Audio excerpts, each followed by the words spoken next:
Okay students, आपण बघत आहोत modern synthetic theory of evolution.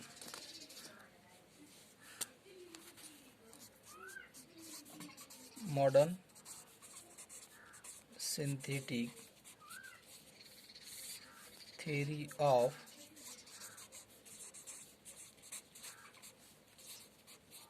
Evolution.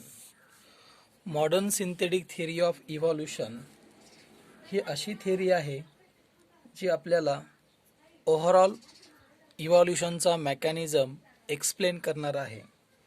या थिअरीमध्ये इकॉलॉजिकल, ॲनाटॉमिकल, मॉर्फॉलॉजिकल, पॅलेंटॉलॉजिकल हे सगळे पॅरामीटर इन्क्लूड होतात. या थिअरीचा आणखीन एक इम्पॉर्टन्स म्हणजे या थिअरीमध्ये म्युटेशन आणि नॅचरल सिलेक्शन हा देखील पॉईंट त्यांनी ॲड केलेला आहे. Fisher, Haldane, Dobzhansky, Huxley, Mayr, Simpson, Stebbins, Fisher, Sewall Wright, then Morgan असे नंबर ऑफ सायंटिस्ट या मॉडर्न सिंथेटिक थिअरीचे कॉन्ट्रीब्युटर्स आहेत. त्याच्यामध्ये इम्पॉर्टंट आहे स्टेबिन. तर स्टेबिन नावाच्या सायंटिस्टने त्याच्या बुकमध्ये Stebin in his book discuss 5 key factor. Stebin in his book discuss 5 key factor such as first one gene mutation, second one genetic recombination,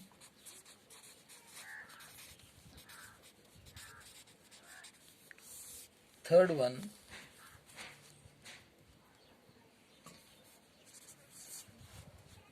mutation in chromosome,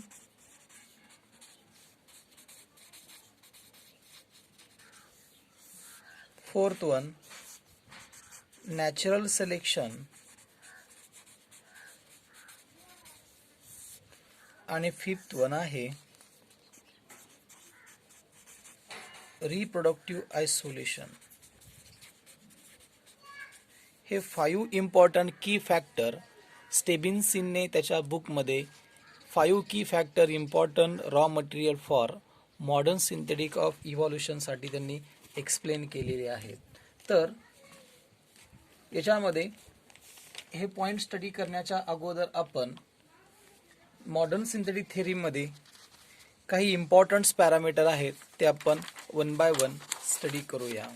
सगळ्यात अगोदर आहे Mendelian population.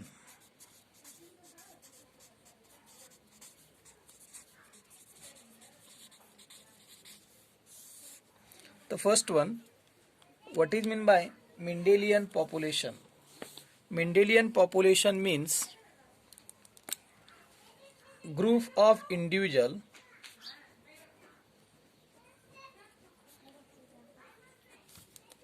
belongs to same species.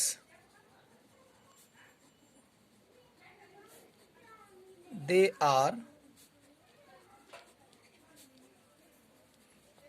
interbred, called as Mendelian population. अशा इंडिव्हिज्युअलचा group ज्यांची spaces same आहे आणि त्यांच्यामध्ये interbreeding होत आहे अशा ग्रुपला आपण म्हणतो मेंडेलियन पॉप्युलेशन. तर दुसरी कॉन्सेप्ट याच्यामध्ये आहे ज्याला म्हणतो आपण gene pool. Gene pool means total number of genes of individual in population is called as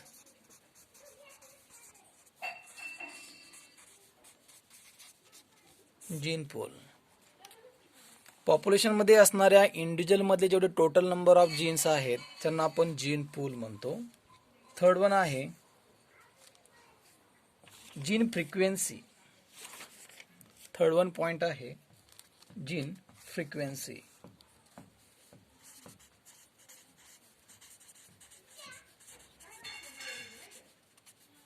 gene frequency म्हणजे काय? एका जीन्सवरती 2 अलेल्स असतात, तर या ॲलेलच्या फ्रिक्वेन्सीला किंवा टोटल नंबर ऑफ ॲलेल्सला आपण जीन फ्रिक्वेन्सी म्हणतो. Total number of allele in population is called as gene frequency.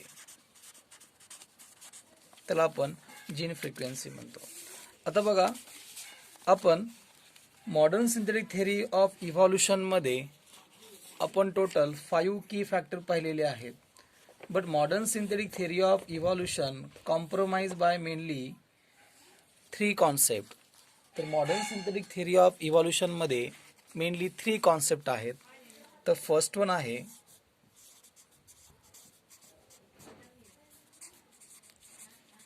Genetic variation, second one आहे नॅचरल सिलेक्शन आणि थर्ड वन आहे isolation. Modern synthetic theory of इव्हॉल्युशनमध्ये मेनली 5 की फॅक्टर्स आहेत. But modern synthetic theory of evolution mainly depends upon the 3 concepts. First one concept is a genetic variation, second one is the natural selection, and third one is a isolation. So see one by one. First one is a genetic variation.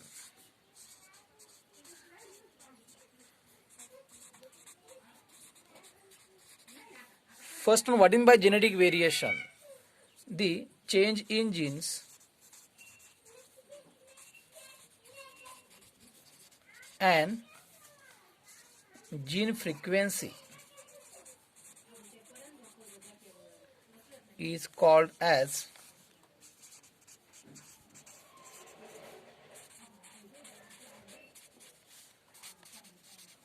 genetic variation. Then genetic variation leads to changes in morphological parameters and finally leads to origin of the new species.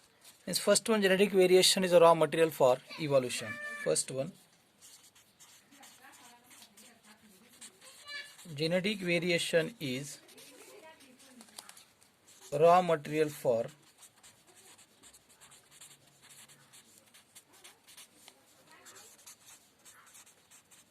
evolution. आता genetic variation मध्ये देखील 5 parameters आहेत, ते आपण one by one study करूया. तो genetic variation मध्ये first one part आहे gene mutation.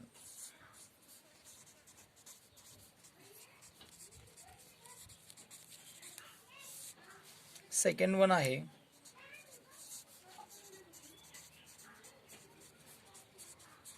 Genetic recombination. Third one आहे जीन फ्लो. फोर्थ वन आहे genetic drift.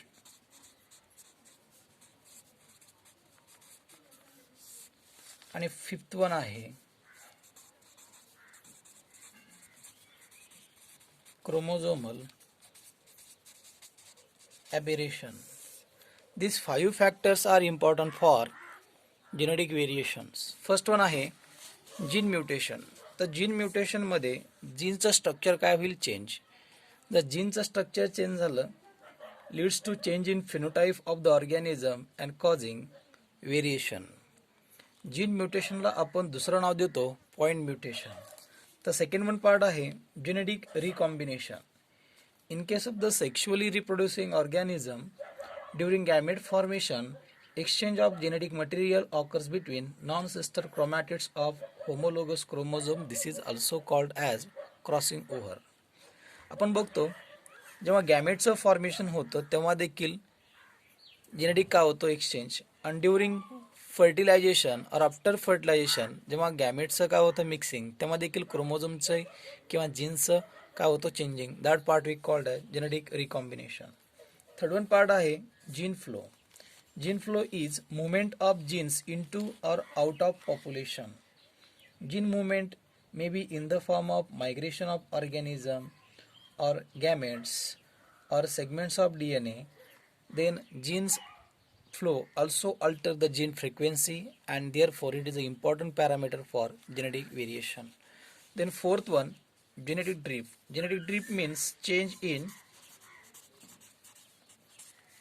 frequency of alleles. जेव्हा ॲलेलची फ्रिक्वेन्सी चेंज होईल, that part we called as genetic drift. मग जेनेटिक ड्रिफ्ट हा कधी होऊ शकतो? For example after the natural disaster,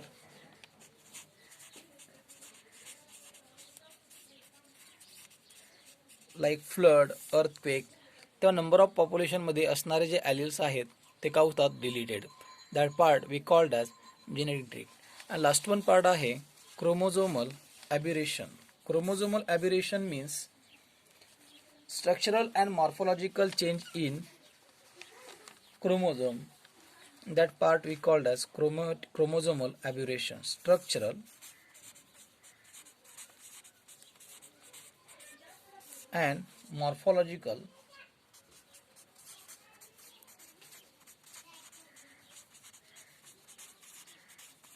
change in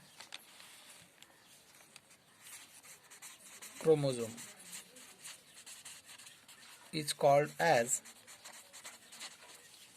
chromosomal aberration. तर मित्रांनो, अशा प्रकारे आपण जेनेटिक व्हेरिएशन हे 5 पॅरामीटर्समुळे होतं. First one gene mutation, second one genetic recombination, third one gene flow, fourth one genetic drift, and fifth one आहे chromosomal aberrations. Then next one parameters आहे ज्याचं नाव आहे नॅचरल सिलेक्शन.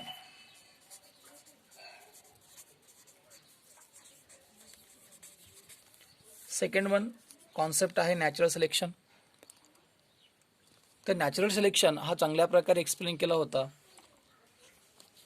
चार्ल्स डार्विन नावाच्या सायंटिस्टने. ही concept चांगल्या प्रकारे आपल्या वर्ल्ड समोर एक्सप्लेन केली होती. तर नॅचरल सिलेक्शन म्हणजे 2 पार्ट आहेत. First one fittest for survival.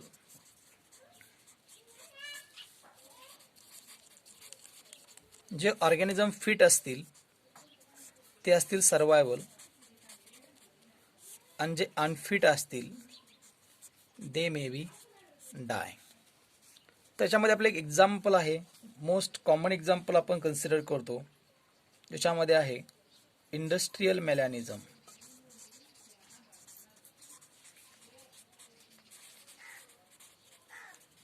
हे एक बेस्ट एक्झाम्पल आहे नॅचरल सिलेक्शनचं. तर what is by industrial melanism? Industrial melanism नेमकं काय? तर 1845 मध्ये बिफोर इंडस्ट्रियल रिव्हॉल्युशन,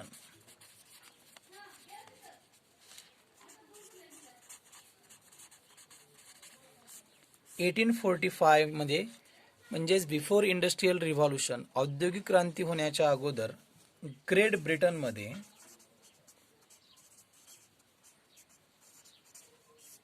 दोन प्रकारचे मॉथ होते. एक होता ग्रे मॉथ, हा एक इन्सेक्ट आहे, आणि दुसरा मॉथ आहे ज्याचं नाव आहे ब्लॅक मॉथ.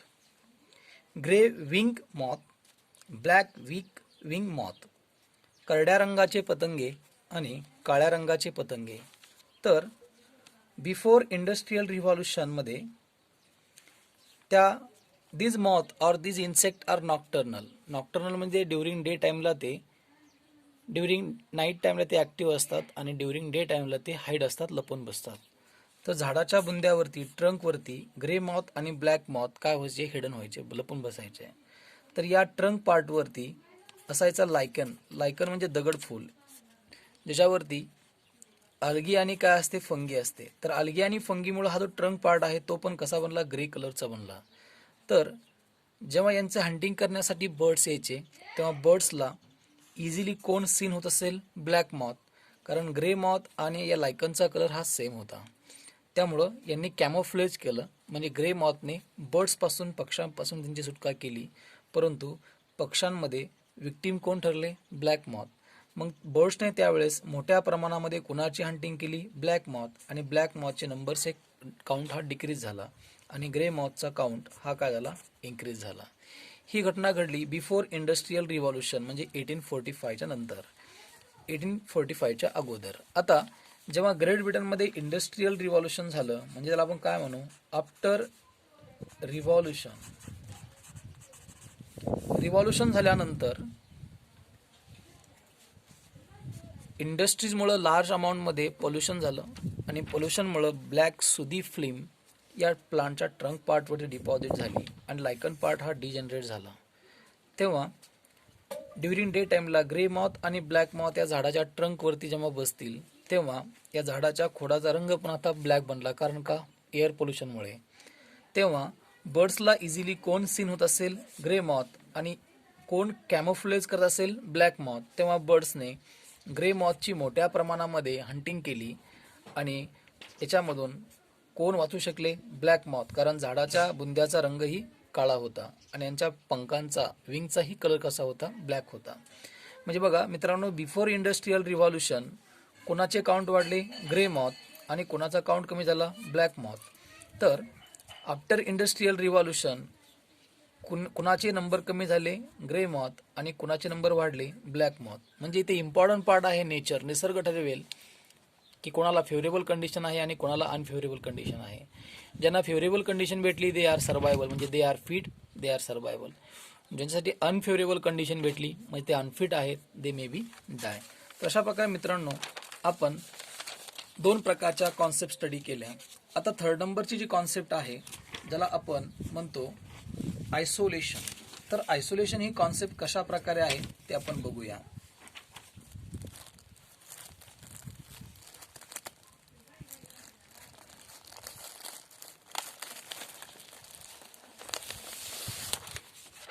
थर्ड नंबरची कॉन्सेप्ट आहे ज्याला म्हणतो आपण isolation.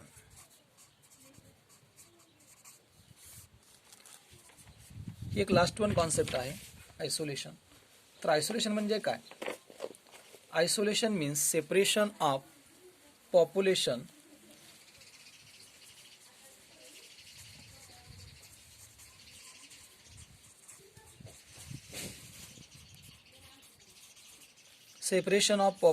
of particular species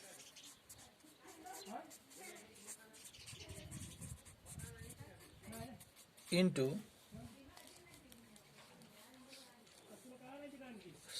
smaller unit is called as isolation. म्हणजे एक पॉप्युलेशन आहे, सेम इंडिव्हिज्युअलचा ग्रुप आहे, सेम पॉप्युलेशन आहे पर्टिक्युलर स्पेसिसची. जेव्हा ही डिफरंट ग्रुपमध्ये काय होते, डिवाइड्स होते आणि पुन्हा यांच्यामध्ये इंटरब्रीडिंग होत नाही, तेव्हा त्याला आपण काय म्हणतो, आयसोलेशन. तर आयसोलेशन मेकॅनिझम 2 प्रकारचे असतात. तर पहिलं आहे geographical isolation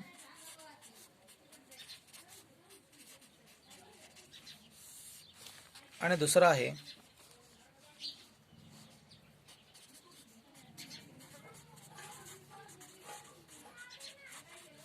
reproductive isolation.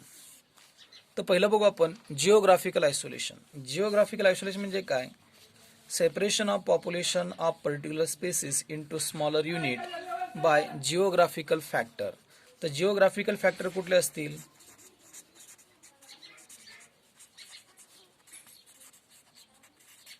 Geographical factors such as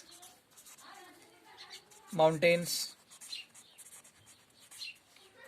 oceans,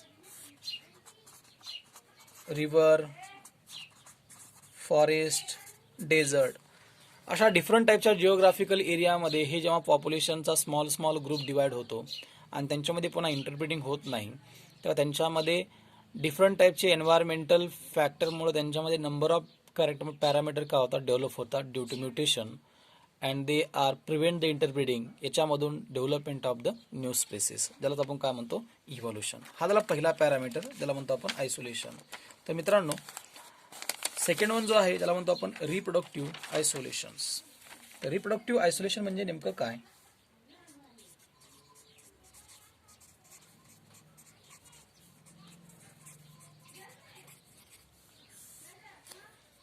Reproductive isolation, it occurs due to change in genetic materials, gene pool and structure of genital organ. म्हणजे आपण काय म्हणतो, reproductive organ.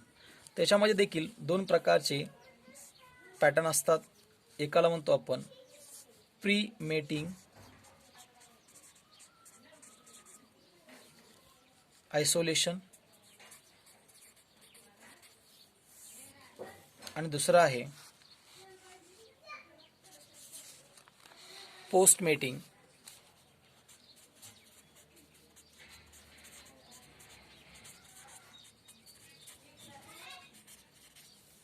Isolation. Pre mating म्हणजे before fertilisation आणि post mating म्हणजे काय, after fertilisation. याला आपण असंही म्हणतो प्री झायगोटिक आयसोलेटिंग मेकॅनिझम, याला म्हणतो आपण पोस्ट झायगोटिक आयसोलेटिंग मेकॅनिझम. तर प्री मेटिंग और प्री झायगोटिक आयसोलेटिंग मेकॅनिझम मध्ये पुढे आणखी 4 टाइप्स येतात, ज्याच्यामध्ये आहे first one habitat isolation, second one आहे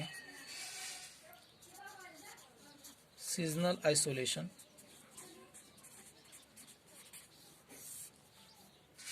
थर्ड वन आहे इथोलॉजिकल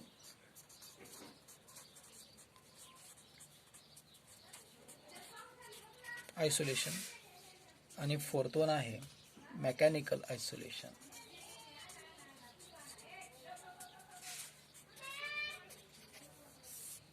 तर या 4 आयसोलेशनमुळे इथे गॅमेट्सचं फर्टिलायझेशन होणार नाही.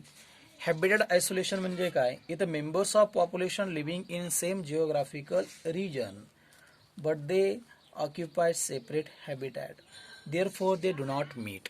त्यांचा हॅबिटॅट हा वेगळा असल्यामुळे त्यांच्यामध्ये मीटिंग होणार नाही. फॉर एक्झाम्पल, एक आहे डेझर्ट एरियामध्ये, एक आहे ओशियन एरियामध्ये, तेव्हा त्यांच्यामध्ये मीटिंग होणार नाही. That part we called as habitat isolation. Then seasonal isolation, पॉप्युलेशनमधले 2 मेंबर्स आहेत परंतु त्यांच्यामध्ये जो मॅच्युरिटी पिरियड आहे फॉर फर्टिलायझेशन किंवा कॉप्युलेशन हा त्यांच्यामध्ये वेगळा आहे. जसं आपण बघतो की काही सीझनल ब्रीडर असतात आणि कंटिन्यू ब्रीडर असतात. कंटिन्यू ब्रीडर म्हणजे फॉर एक्झाम्पल ह्युमन बिंग आहे. सीझनल ब्रीडमध्ये काऊ आहे, बफेलो आहे, डॉग आहे, कॅट आहे, त्याला आपण म्हणतो seasonal isolation. Third one ethological isolation म्हणजे काय की डिफरंट ॲनिमलमध्ये सेक्शुअल कॉप्युलेशन किंवा मेटिंग होण्याचा पॅरामीटर हा अलग आहे. आणि फोर्थ वन आहे मेकॅनिकल आयसोलेशन म्हणजे काय की डिफरंट ॲनिमलमध्ये जे जेनायटल ऑर्गन्स आहेत, ह्या जेनायटल ऑर्गनची साईज, त्यांचा शेप तो अलग आहे, ज्याला म्हणतो आपण मेकॅनिकल आयसोलेशन. या 4 पॅरामीटरमुळं पॉप्युलेशनमधल्या इंडिव्हिज्युअलमध्ये इंटरब्रीडिंग होणार नाहीत आणि कालांतराने यांचं काय होणार आहे, सेपरेशन.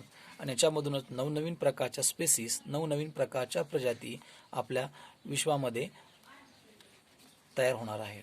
तर पोस्ट मेटिंग आयसोलेशनमध्ये 3 पार्ट पडतात. पहिला असतो gamete mortality,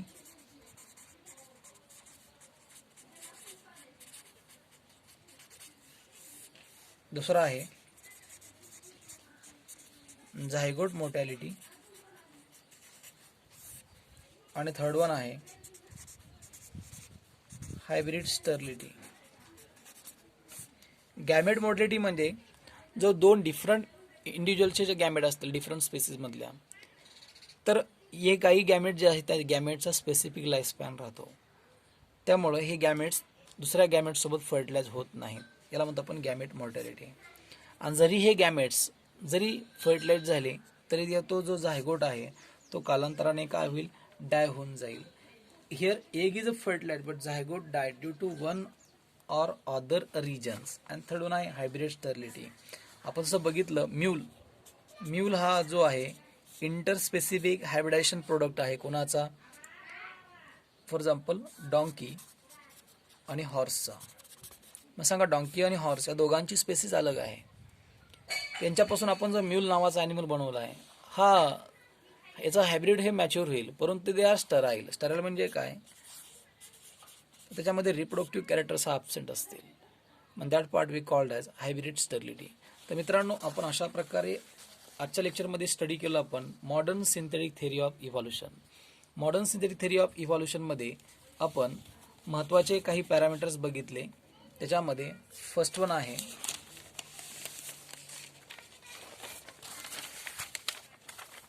genetic variation, second one natural selection, third one आहे आयसोलेशन.